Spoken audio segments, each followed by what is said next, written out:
The number one radio station. The number one radio station. The number one radio station. The number one radio station. Number one station for Christ. To FM. Manaoag, Dominican Radio. May kasama ka.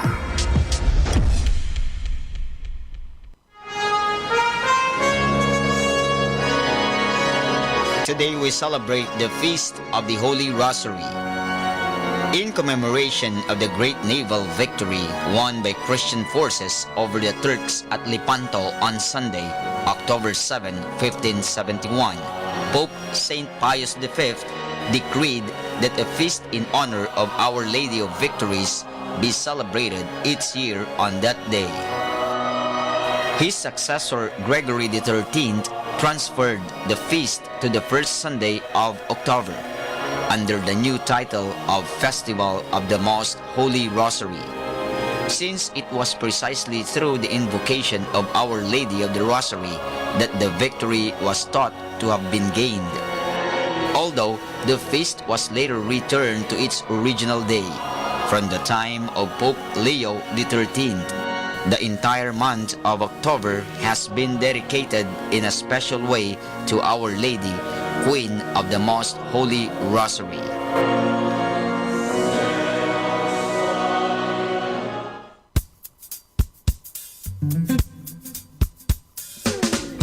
Happy Wednesday! Be who you are and say what you feel, because those who mind don't matter and those who matter don't mind. Happy Wednesday, everybody!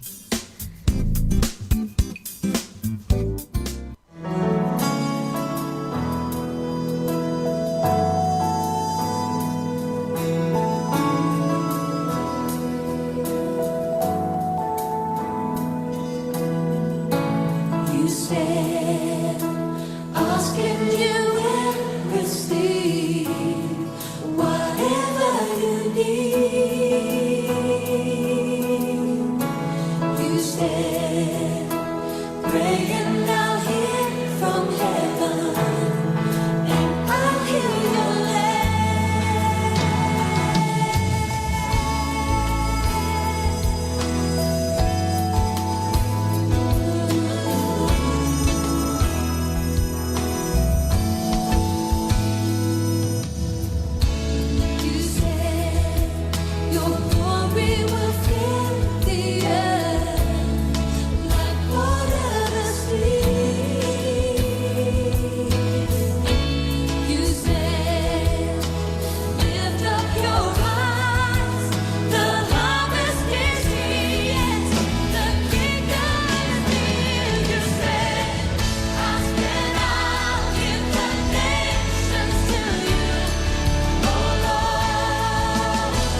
nananalig. Ano ang ating isusubli?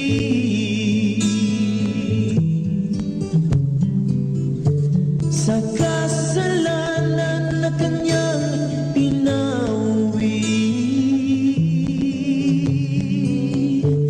kundi siya'y ating sambahin at handugan ng mga pagpupuri.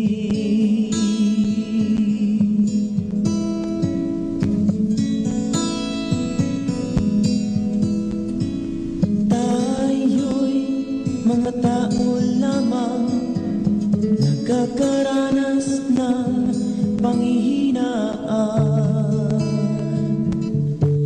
pag-aalinlangan,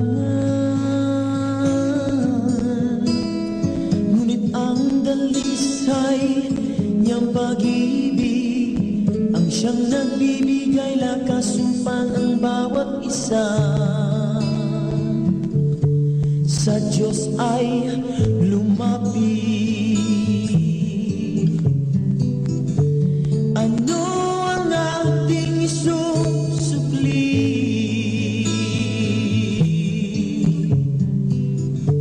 Sa kasalanan na kanyang pinauwi, kundi siya'y ating sambahin at handugan ng mga pagpupuri.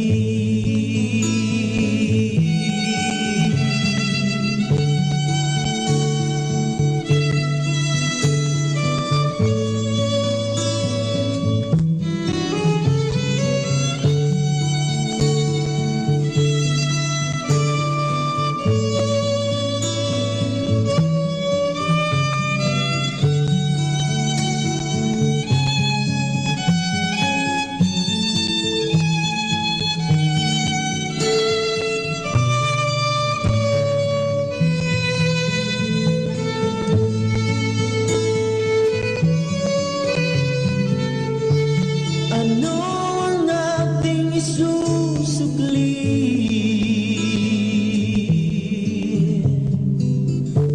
Sa kasalanan na kanyang pinauwi, kundi siya'y ating sambahin at handugan ng mga pagpupuri.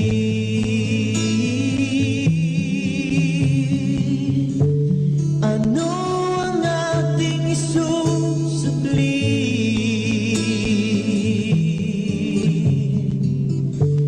Sa kasalanan na kanyang pinauwi, kundi siya'y ating sambahin at handugan ng mga pagpupuri.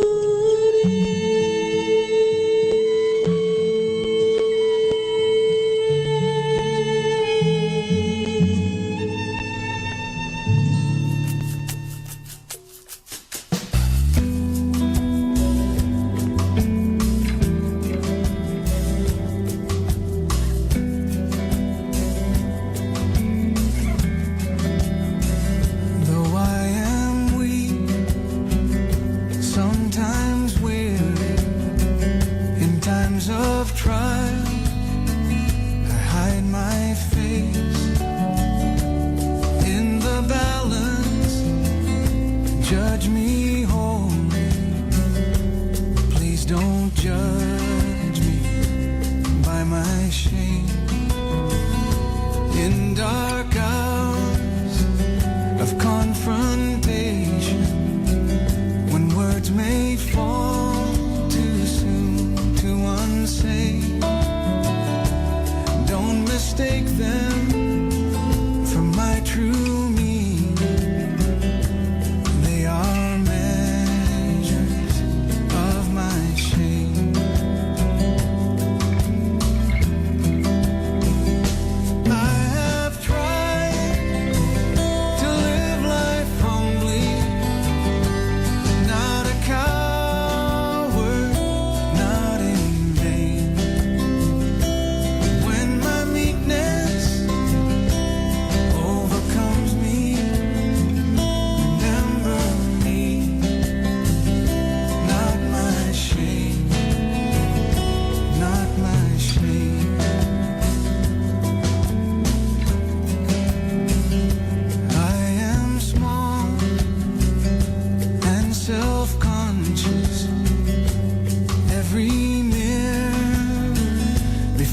the grain.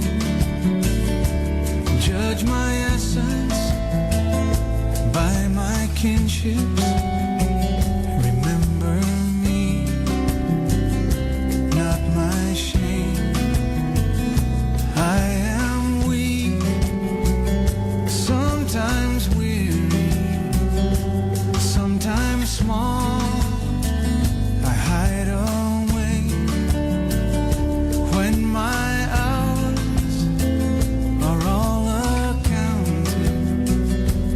Please don't bind me to my shame. I have tried to live life humbly, not a coward, not in vain. When my meek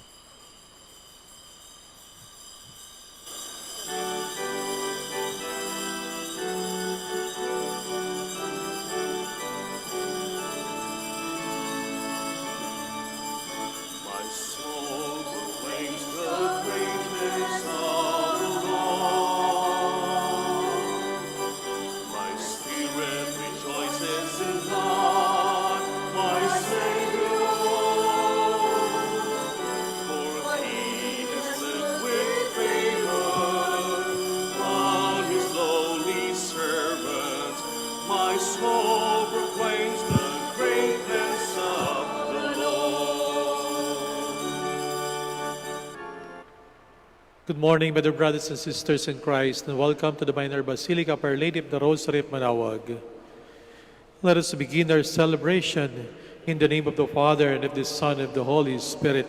Amen. The grace of our Lord Jesus Christ, and the love of God, and the communion of the Holy Spirit be with you all. And with your spirit. Today we celebrate the feast of the Our Lady of the Rosary. Brothers and sisters, let us acknowledge our sins and so prepare ourselves to celebrate the sacred mysteries.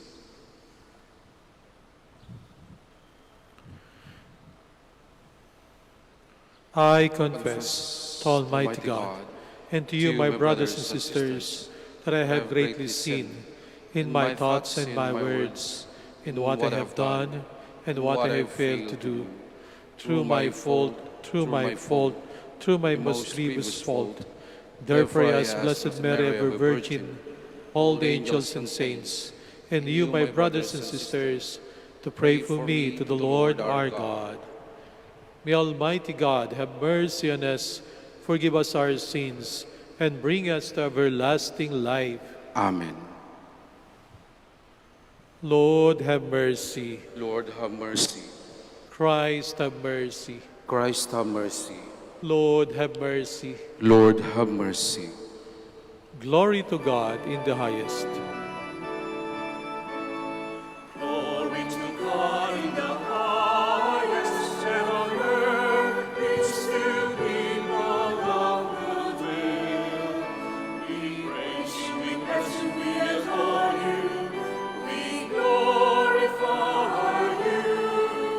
We give you thanks for your reign, glory, Lord God, heavenly King, O God, Almighty Father. Lord Jesus Christ, only begotten Son, Lord God, Lamb of God, Son of the Father, you take away the sins of the world, have mercy on us. You take away the sins of the world, receive our prayer. You are seated at the right hand of the Father, have mercy on us. For you alone are the Holy One, you alone are the Lord. You alone are the Most High Jesus Christ, with the Holy Spirit, in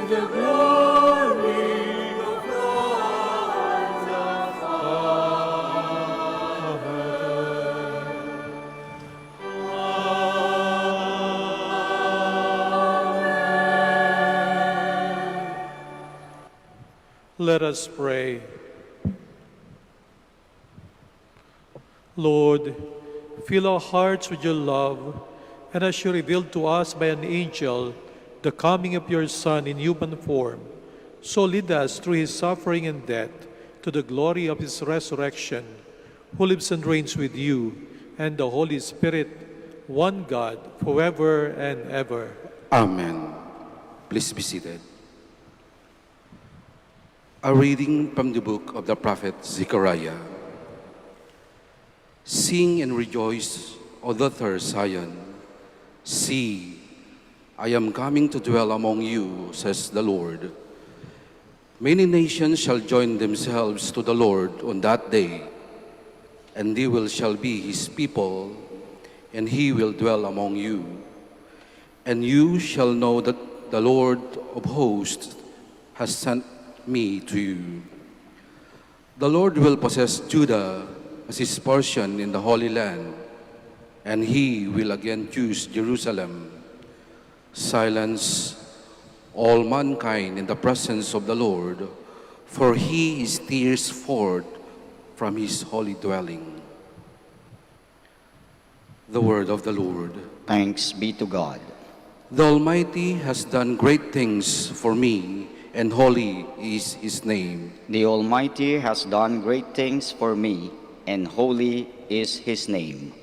Mary said, "My soul proclaims the greatness of the Lord. My spirit rejoices in God my Savior, for he has looked with favor in his lowly servant." The Almighty has done great things for me, and holy is his name. From this day all generations will call me blessed. The Almighty has done great things for me, and holy is his name. The Almighty has done great things for me, and holy is his name. He has mercy on those who fear him in every generation. He has shown the strength of his arm. He has scattered the proud in their conceit. The Almighty has done great things for me, and holy is his name. He has cast down the mighty from their thrones, and has lifted up the lowly. He has filled the hungry with good things.